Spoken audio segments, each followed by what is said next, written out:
The letter arrived on a Tuesday.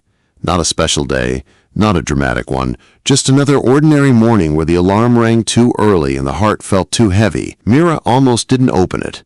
It had no return address, no urgency stamped on it.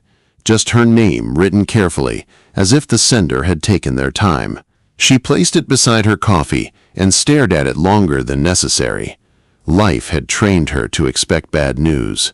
Bills, office reminders, messages that demanded something from her.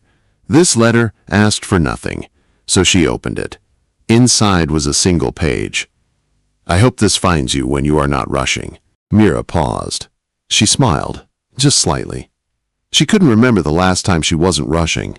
The letter continued. "I know we never said goodbye properly, and I know you believe time stole the chance, but time doesn't steal. We do, when we assume there will be more of it." Her chest tightened. She sat down. The handwriting was familiar. Painfully so. It was from Arav, the man she once loved, the man she once left. Not because love had ended, but because life had gotten loud. They had promised to figure it out later. Later never came. She hadn't seen him in 5 years. The letter went on. "I am not writing to reopen wounds. I am writing because I am finally listening, and this is something I should have said long ago." Mira's coffee went cold.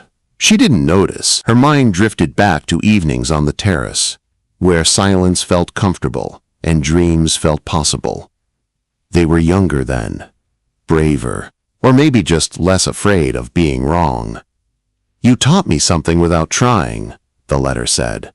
"You taught me that presence is louder than promises." Her eyes blurred. She had begged him once to stay. He had asked for time. She had waited, until waiting became heavier than leaving. "I am ill," the letter continued simply. "Not in a dramatic way, not the kind people write movies about, just enough to make me slow down and see clearly." Mira held the paper tighter. Her heart raced, then softened. "I don't need you to come back. I don't need forgiveness.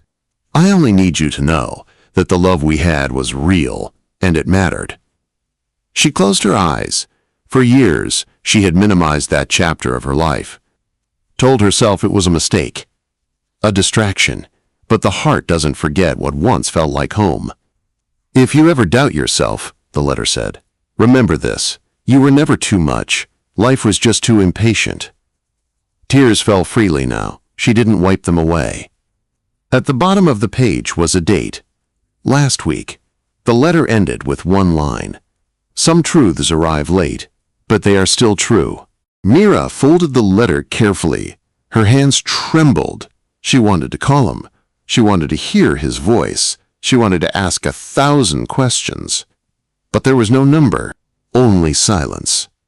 That evening she walked without direction, past streets filled with noise, past cafes buzzing with conversations that didn't include her.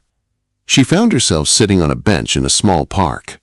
The world moved around her, unaware that something inside her had shifted. For the first time in years, she wasn't angry about how things ended. She wasn't replaying arguments. She was grieving, gently, grieving what was. Grieving what wasn't allowed to become. A week later, another letter arrived. Shorter this time.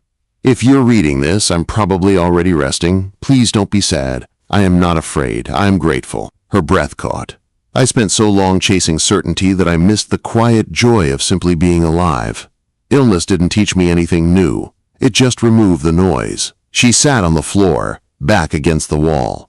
Take breaks without explanation, love without timelines, and don't wait for endings to say what matters. The final line was underlined. "You don't owe the world your exhaustion." Mira pressed the letter to her chest. That night, she didn't distract herself. She let the ache exist. And something unexpected happened. The ache didn't grow. It softened. Days turned into weeks. Mira changed small things. She stopped postponing joy, stopped saving words for someday. She told people when they mattered. She rested without guilt. She listened, really listened. And sometimes, on quiet mornings, she reread the letters, not with sadness, But with gratitude, some connections don't return. They don't need to. They come to remind us who we were before we learned to rush through love. The letters had arrived too late, but the message hadn't. And in that truth, Mira found peace.